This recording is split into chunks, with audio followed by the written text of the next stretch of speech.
Excellences, Monsieur le gouverneur de province, Monsieur le député national, honorable, Leur Excellence, Mesdames et Messieurs les ministres provinciaux, Monsieur le maire de la ville de Mbandaka, Mesdames et Messieurs les bourgmestres de Mbandaka et Ouangata, Mesdames et Messieurs les chefs de division, chers collègues et distingués invités.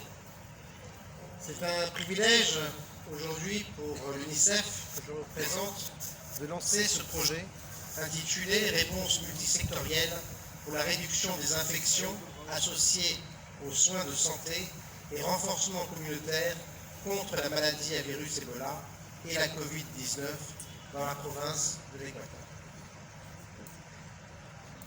En effet, de l'histoire récente, nous retenons qu'en 2018 et en 2020, la province de l'Équateur a fait face à la 9e et la 10e épidémie d'Ebola du pays.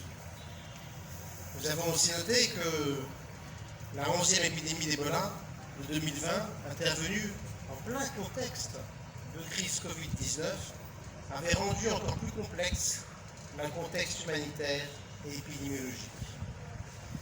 Mais fort de la capitalisation en termes d'expérience et d'efforts du gouvernement et de ses partenaires humanitaires, nous sommes tous parvenus rapidement à la victoire sur l'Ebola en Équateur.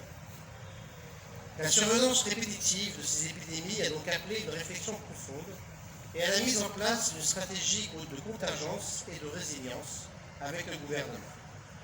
C'est donc dans ce cadre que le présent projet a été conçu en partenariat tripartite incluant le gouvernement congolais à travers le PDSS, la Banque mondiale et l'UNICEF.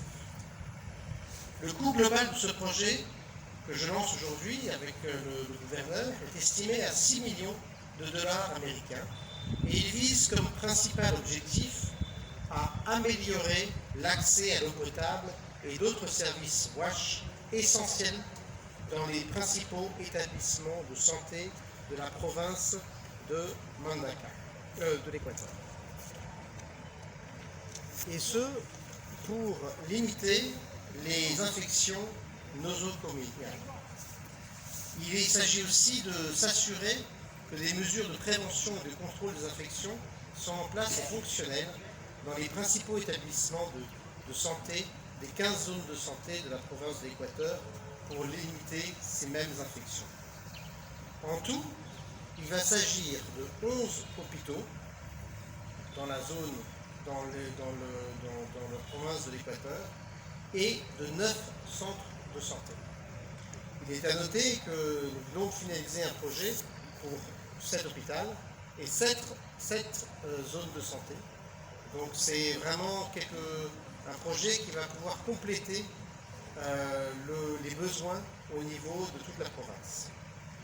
De façon, comme je le disais, plus concrète, il s'agira de poursuivre l'installation des infrastructures WASH, notamment des forages, des puits par alimentation photovoltaïque dans les 11 hôpitaux, en complément de 7 zones de santé qui sont déjà servies dans le projet précédent avec USAID.